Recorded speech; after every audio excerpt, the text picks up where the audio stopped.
Hello guys, how are you? I hope so you are very fine. Now guys students, आज हम बच्चों चलते हैं हमारे। आज मैं स्टार्ट करने जा रहा हूँ स्टैटिस्टिक्स का सब्जेक्ट, जो कि +1 +2 बीकॉम बीएससी के लिए सब में ये कॉमन सब्जेक्ट है। बोर्ड की लगातार चेंजेस से इसमें काफ़ी चेंजेस आए हैं, सिलेबस में काफ़ी चेंजेस आए हैं। अब चेंजेस चाहे आए हैं, पर +1 +2 के लिए जो भी मैं वीडियो बनाने जा रहा हूँ, ये +1 +2 बीकॉम और बीएससी इकोनॉमिक्स के लिए लगातार इफेक्टिव वीडियोस रहेंगी। ये उनके लिए इफेक्टिव वीडियोस लगातार बनती रहेंगी। ये हमारा फर्स्ट है लेक्चर स्टैटिस्टिक्स पे। स्टैटिस्टिक्स होती क्या है? हमारी जो भी लाइफ में हम करते हैं, कोई भी हम लाइफ में करते हैं, जब भी लाइफ में हम कोई सपोज करो कोई आइटम खरीदते हैं, कोई परचेजिंग करते हैं, कोई बाइंग करते हैं, चाहे हमारी घर की लेडीज़ भी है, हमारे रिज़ल्ट भी तैयार होते हैं, हमारे डीएमसी यानी कि हमारे डिटेल मार्क्स कार्ड तैयार होते हैं, शुरू से तैयार होते आ रहे हैं हमारे। यानी कि हमारी जब लाइफ पूरी अंकों से भरी होती है, फैक्ट्स फिगर से भरी होती है, यानी कि हमारी पूरी की पूरी लाइफ, जहाँ पर मर्जी देख लो, अगर कोई भी हमें वैल्यू चाहिए, कोई भी चीज़ खरीदनी है तो उसकी वैल्यू चाहिए, डाटा चाहिए उसके लिए। कोई पॉपुलेशन संबंधित बात करनी हो तो उसकी भी वैल्यू लगती है। कोई सेक्स रेशो तैयार करनी हो, कोई पॉपुलेशन रेट तैयार करना हो, कोई भी हमारा डेथ रेट कितना है, सेक्स रेट कितना है, हमारा बर्थ रेट कितना है, इसी के लिए क्या चाहिए? एक न्यूमेरिकल फिगर चाहिए। ये क्या है सारा? ये सारे का सारा हमारा किसके साथ रिलेटेड है? स्टैटिस्टिक्स का ही रिलेटेड है। स्टैटिस्टिक्स असल में एक इकोनॉमिक्स का ही एक कुछ पार्ट है। असल में ये इकोनॉमिक्स के ही सब्जेक्ट के साथ मिलाया हुआ एक पार्ट है। हमारे में जो इकोनॉमिक्स को, टोटल इकोनॉमिक्स के हमारे सब्जेक्ट को हमारे 3 इकोनॉमिक्स पार्ट में बांटा जाता है। सबसे पहले हमारा होता है micro economics, macro economics, and third one is statistical economic techniques. जो हमारा स्टैट्स है, यही हमारा स्टैटिस्टिक्स है। सबसे पहले इसकी चलो आगे हम डेफिनेशंस देखते हैं क्या है। देखो इधर, ये स्टैटिस्टिक्स वर्ड जो है, it is drive from 3 word से बन के मिला हुआ है। पहला है लैटिन में, इटालियन और जर्मन, तीनों से मिलके बना हुआ है। It is drive from A Latin verb that is status. Status का मतलब क्या है? वहां पर लैटिन वर्ड में स्टेटस मीन्स टू से सेट ऑफ न्यूमेरिकल इंफॉर्मेशन, और इटालियन वर्ड है स्टैटिस्टा, जिसका मतलब है स्टेट्समैन, और थर्ड वन है हमारा जर्मन वर्ड, जिसको क्या बोलते हैं? स्टैटिस्टिक, जिसका मतलब क्या है? Political state. यानी कि इन तीनों के मतलब से हमें पता लगता है कि जो हमारी स्टैटिस्टिक्स है, स्टैटिस्टिक्स का हमारा मेन लिंक कहीं ना कहीं इंफॉर्मेशन इकट्ठी करने से है।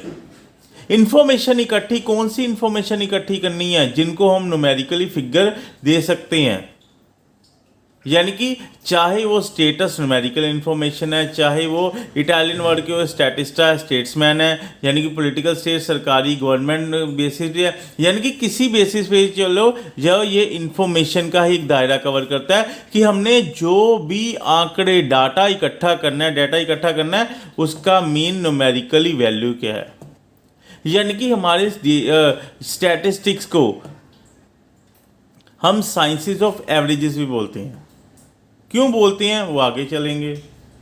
अब देखते हैं हमारे स्टैटिस्टिक्स को हमारे सिलेबस के अकॉर्डिंग डेफिनेशन अगर हम देते हैं, तो हमारी स्टैटिस्टिक्स की डेफिनेशन को हम 2 हिस्सों में बांटते हैं। पहली है statistics in plural sense and statistics in singular sense. Statistics in plural sense and statistics in singular sense. Statistics in plural sense and statistics in singular sense. अब देखो प्लूरल सेंस में क्या है। इन प्लूरल सेंस में क्या है? Plural sense में statistics को हम एक न्यूमेरिकल डेटे के बेस पे रखते हैं। जस्ट एक aggregation of facts, aggregation of figures, डाटे के न्यूमेरिकल डाटे को इकट्ठा करना, न्यूमेरिकल डाटे को ही हम कहते हैं स्टैटिस्टिक्स इन प्लूरल सेंस। हमारा स्पेशल एक डेफिनेशन है होरेस सेक्रिस्ट की, ध्यान से डेफिनेशन याद करना। इसकी डेफिनेशन ही इसके एक एक फीचर को बयान करती है। ध्यान से देखो होरेस क्या है, by statistics we mean, what mean by statistics we mean aggregate of facts affected to a marked extent by the multiplicity of causes, numerically expressed, enumerated, estimated according to the reasonable standard of accuracy, collected in a systematic manner for a predetermined purpose, but placed in relation to each other. जैसे मैंने definition बोली है ऐसे ही आपको as it याद होगी। It's a very big definition which covers all the features of statistics as a plural sense. इसमें सारे के सारे फीचर है स्टैटिस्टिक्स इन प्लूरल सेंस। दोबारा इस डेफिनेशन को करते हैं। By statistics we mean aggregate of facts affected to a marks extend by multiplication of causes, numerically expressed, enumerated, estimated according to a reasonable standard of accuracy, collected in systematic manner for a predetermined purpose, but in placed in relation to each other. अब single जो इसके मैंने Horace सेक्रिस्ट की definition बोली है statistics in plural sense, उसी के ध्यान से देखो आगे मैंने फीचर्स लिखे हैं, इसी के फीचर ही इसी के डेफिनेशन में इंक्लूड है। ये फीचर्स ही इसकी डेफिनेशन में इंक्लूड है। फर्स्ट वन देखो, aggregate of facts affected by market. Next feature is numerically expressed. Next feature is enumerated and estimated according to the reasonable standard of accuracy, collected in a systematic manner for a predetermined purpose, placed in relation to each other। ध्यान से देखो जो definition है यही definition हमारे statistics in plural sense की proper feature एक important question तैयार करती है। अब देखो हमारा पहला फीचर क्या है, हमारा पहला फीचर है aggregates of facts. Aggregates of facts हमारा फर्स्ट फीचर है एग्रीगेट्स ऑफ फैक्ट्स। और एग्रीगेट्स ऑफ फैक्ट्स को ध्यान से देखो, एग्रीगेट्स ऑफ फैक्ट्स का मतलब क्या होता है, एग्रीगेट्स ऑफ फैक्ट्स का प्रॉपर मीनिंग क्या है। अब ध्यान से देखो एग्रीगेट ऑफ फैक्ट्स का क्या मतलब है कि जो ये हमारा डाटा है ना, ये सेट ऑफ फिगर्स है, यानी कि एक सिंगल आइसोलेटेड फिगर इकट्ठी करने को हम स्टैट्स नहीं बोल सकते, स्टैटिस्टिक्स नहीं बोल सकते। एक फिगर इकट्ठी, सिंगल फिगर इकट्ठी करने को स्टैटिस्टिक्स नहीं बोलते, पूरी ग्रुप से इकट्ठी फिगर करने को हम स्टैटिस्टिक्स बोलते हैं। Single isolated figure collected is will be not called statistics. It is not nothing meaning, it has meaningless result conclusion, because statistics deals with what?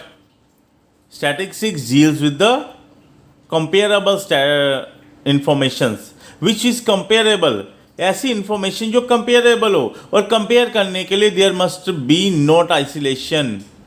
वहाँ पर आइसोलेशन आइसोलेटेड फिगर्स नहीं चाहिए, वहाँ पर एग्रीगेट्स ऑफ फैक्ट्स चाहिए, वहाँ पर aggregates of facts चाहिए। यानी कि अब अगर सपोज करो हमने एग्ज़ाम देना, एग्ज़ाम में एक, अगर हमें सपोज करो हमारे एग्ज़ाम चल रहे हैं, एग्ज़ाम में एक ही बच्चा पेपर देने बैठेगा तो उसका रिजल्ट क्या होगा।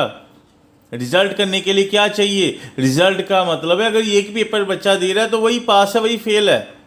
क्या कंपेयर करेंगे, कंपैरिजन के लिए हमें उसको फर्स्ट सेकंड थर्ड यानी कि उसका कोई रैंक बनाने के लिए उसको किसी कंपटीशन में बैठना पड़ेगा। उसी कंपटीशन में बैठने से क्या होता है, एक उससे क्या चाहिए, सिंगल आइसोलेटेड रोल नंबर नहीं चाहिए, वजह स्टूडेंट नहीं चाहिए, उसके क्या चाहिए, ग्रुप चाहिए। That is what, that is aggregate of facts. Then यानी कि नेक्स्ट वन है हमारा, नेक्स्ट वन है जो स्टैट्स जो हम कलेक्ट करते हैं ना, स्टैट्स मीन्स जो हम डाटा कलेक्ट करते हैं, these are affected by multiplicative of causes. यानी कि जो डाटा हम इकट्ठा करते हैं वो कई तरह के फैक्टर से, ये सिंगल फैक्टर से कभी डिपेंड नहीं करता, it create bye multiplicative of causes, यानी कि कई तरह के कॉजेज को डिपेंड करता है। मान लो कि सपोज करो कि एक फर्म बहुत चल रही है, एक रिलायंस कंपनी है, रिलायंस कंपनी में बहुत ज़्यादा सेल हो रही है, रिलायंस कंपनी की हर आइटम पूरी बिक रही है। उसकी आइटम बिकने का क्या कारण है? उनके पास पैसे, उनके वेल्दी पर्सन्स हैं? No, their management, their goodwill, their ethics of work, their strategies, their policies they do in the business. All these factors will depends their sale rising. उनकी प्रोडक्शन, उनकी सेल राइजिंग होने का यही factors है। एक suppose करो, एक normal example कि अगर सपोज करो वो हम कहते हैं कि वीट की प्रोडक्शन इस साल पंजाब में बहुत ज़्यादा हुई, वो प्रोडक्शन किस पे डिपेंड करती है? वो प्रोडक्शन किस पे डिपेंड करती है? रेनफॉल पे डिपेंड करती है, वो फर्टिलाइज़र की डिपेंडेंस पे डिपेंड करती है, फर्टिलिटी पे डिपेंड करती है, रेनफॉल पे डिपेंड करती है। यानी कि कहने का मतलब है कि हमारे जो स्टैट्स इकट्ठा करना है वो एक ही कारण से इकट्ठा नहीं होते, उससे मल्टीप्लिकेटिव ऑफ कॉजेज काफ़ी उसके कारण होते हैं हमारे डाटे को अफेक्ट करने के लिए। नेक्स्ट वन है न्यूमेरिकली एक्सप्रेस्ड। ये हमेशा ध्यान में रखना है, जो डाटा हमने इकट्ठा करना है, यानी कि stats will be called only stats, only that data which can be numerically expressed, which can be related, which can be enumerated, which can be measured in terms of a numerically figure, जिसको हम numerically figure में convert कर सकते हैं। Richness, poorness, beautifulness are not the adjectives, these are just adjective, can not be given a number. Thus, only those factors which can given a number, numerical figure, can be regarded as stats. Thus, we can say that stats are expressed only in numerical expressed data. Numerical expressed data means to say height of a person, height of a students. Height of students can be called stats because it can be measured in feet or inches. यानी कि कोई ना कोई measurement इसका unit है, distance का measurement unit है, speed का मेजरमेंट यूनिट है, लेकिन ऑनेस्टी, लॉयल्टी का कोई मेजरमेंट यूनिट है? No, it cannot be called as stats. Stats only be called where that's data which can be converted into numerically figure. Now next one is enumerated and estimated. ध्यान से सुनो कि जो हमारे जो स्टैट्स है, stats का मेन काम ही डाटा को कलेक्ट करना है। डाटा को कलेक्ट करने के हमारे पास दो मेथड होते हैं। डाटा को कलेक्ट करने के हमारे पास दो मेथड होते हैं। एक होता है हमारा पास, क्या होता है? एन्यूमरेटेड और estimated. What do mean by enumerated and what do mean by estimated? Enumerated का मतलब क्या है? एन्यूमरेटेड का मतलब है कि हमने एक्चुअल में डाटा इकट्ठा करना। एन्यूमरेटेड मेथड का मतलब है कि जो हम डाटा इकट्ठा करते हैं उसके दो मेथड होते हैं, enumeration method and estimation method. Enumeration method का मतलब है कि हमने खुद डाटा इकट्ठा करके खुद सब कुछ तैयार करना, which is called primary data, जिसको हम प्राइमरी डाटा बोलते हैं।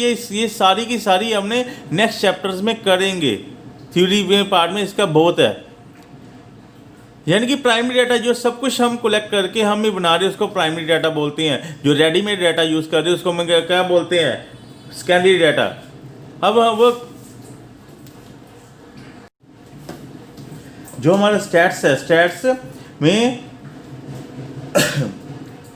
जो हमारे पास एक होता है सेंस प्राइमरी डाटा और सेकेंडरी डाटा। सेकेंडरी डाटा क्या होता है? सेकेंडरी डाटा में, प्राइमरी डाटा में क्या करते हैं? एक्चुअल हमने खुद अपनी एस्टिमेशन, अपने आप खुद डाटा इकट्ठा किया है। और मेन हमने जो कर रहे हैं, एन्यूमरेटेड और एस्टिमेटेड का मतलब क्या है? एन्यूमरेटेड और एस्टिमेटेड का मतलब क्या है? एन्यूमरेटेड का मतलब है कि सेंसस मेथड अप्लाई करना। सेंसस मेथड अप्लाई करने का मतलब है एक्चुअल खुद में डाटा इकट्ठा करके उसका सेम सिंगल इंडिविजुअल आइटम को चेक करके खुद परख के बनाना, खुद कलेक्ट करना। और एस्टिमेशन क्या है? एस्टिमेशन यानी कि सैम्पलिंग मेथड। ये सारे सैम्पलिंग मेथड क्या होता है, सेंसस क्या होता है, प्राइमरी क्या होता है, सेकेंडरी डाटा क्या होता है, we will do later chapters. All these cover in the stats syllabus. Now means to say data यानी कि स्टैट्स जो हम इकट्ठा करते हैं वो या तो हम एनुमरेटेड करते हैं, या क्योंकि हम कहते हैं कि स्टैट्स इन प्लूरल सेंस को हम क्या कहते हैं, collection. It is what aggregates of facts. और फैक्ट्स इकट्ठे करने के लिए हमें कोई ना कोई मेथड अप्लाई करना पड़ता है। एक मेथड है एलिमिनेशन मेथड, जिसको सेंसस मेथड बोलते हैं, जिसमें सिंगल इंडिविजुअल आइटम को हम चेक करते हैं, परखते हैं और फिर उसको इकट्ठा करते हैं और उसकी प्रॉपर ट्रीटमेंट करते हैं। और एस्टिमेटेड डाटा में हम क्या करते हैं, एस्टिमेटेड डाटा में जस्ट हम एस्टिमेशंस लेते हैं। अब दोनों को परख के हम देखते हैं हमें एक्यूरेसी किस में मिलती है, ज़्यादा रिलायबिलिटी ट्रू डाटा किस में मिलता है, ऑब्वियस या किस में मिलेगा, ऑब्वियस हमें एनुमरेशन डाटा से ही मिलेगा।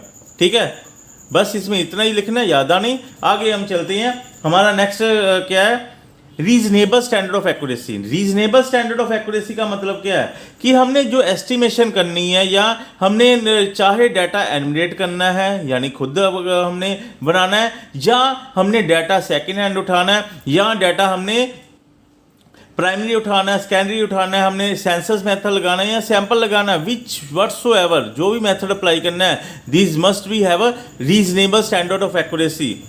These must be in a position to give a reliable result.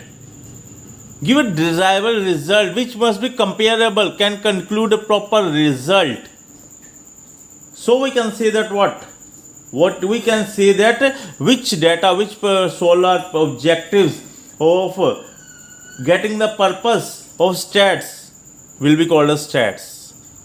कि जो हमारा ऑब्जेक्टिव को अचीव करने के लिए स्टैट्स कवर करता है, वही क्या वो हमारी स्टैंडर्ड ऑफ एक्यूरेसी के लिए कवर करता है हर एक पॉइंट को। यानी कि हमारे को हर एक डाटा को इकट्ठा करने एक स्टैंडर्ड होना चाहिए, कि एक स्टैंडर्ड ऑफ एक्यूरेसी की इस एक्यूरेसी को नीचे हमने नहीं जाना। कि हर एक जैसे हम सपोज करो एक टेम्परेचर, कि हमें टेम्परेचर है कि नहीं, टेम्परेचर नापने के लिए स्पेशल है वो जब थर्मोमीटर लगाते हैं, थर्मोमीटर बॉडी पे लगाते हैं तो क्या कहते हैं कि इसको टेम्परेचर है 100 है 102 है, यानी कि पता लग जाता है कि 97 से प्लस 98 99 100 प्लस हो तो उसको बच्चे को टेम्परेचर है, बॉडी में टेम्परेचर है। यानी कि ये एक स्टैंडर्ड ऑफ एक्यूरेसी सेट की हुई है। इसी को कहते हैं कि जो डाटा हमने इकट्ठा करना है उसको accuracy, reasonable standard of accuracy के अकॉर्डिंग करना है। Okay, now going to the next part, that is collected in systematic manner. It's obvious what's कि डाटा जो हमने डाटा इकट्ठा करना है, कलेक्ट करना है, चाहे वो हमने प्राइमरी डाटा है, चाहे सेकेंडरी डाटा है, चाहे हमने सेंसस मेथड से उठाया है, चाहे सैंपल मेथड से, whatsoever method use should not be in hazard manner. It is properly established, it is properly done in, it is properly classified, grouped in a proper systematized way, systematic manner, so that a meaningful result can be concluded from here. Haphazard manner यानी कि data अगर हमने hazard manner में बिना कोई objective के वैसे ही इकट्ठा करके रख दिया, उसको कोई फ़ायदा नहीं है। उसको प्रॉपर फ़ायदा लाने के लिए उसको प्रॉपर एक थ्योरी में, एक प्रॉपर एक्यूरेसी को कवर करते हुए प्रॉपर एक सिस्टम में बनाना पड़ेगा ताकि हमारे रिजल्ट कवर हो पाए। Next one is pre determined purpose. Pre determined purpose का क्या मतलब है, यानी कि जो भी हमने करते हैं, डाटा कलेक्ट करते हैं, कुछ भी करते हैं, डाटा कलेक्ट करने के लिए क्या है, हमें सपोज करो हमारा पेपर होते हैं, पेपर किसके लिए होते हैं कि हमारा रिजल्ट आएगा।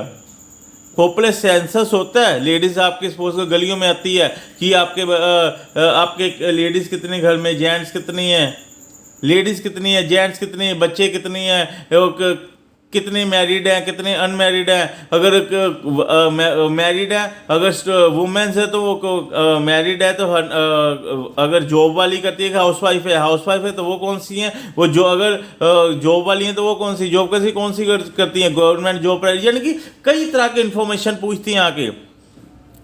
ये क्या करते हैं, यानी कि उन्होंने को सरकार को मालूम है कि हमने 10 साल के सेंसस प्रॉपर निकालना है, उसके लिए डाटा चाहिए। यानी कि वो जो काम करते हैं प्री डिटर्मिन्ड पर्पस के लिए करते हैं, उनको पर्पस मालूम है हम जो कर रहे हैं प्रॉपर डिटर्मिन्ड पर्पस के लिए कर रहे हैं।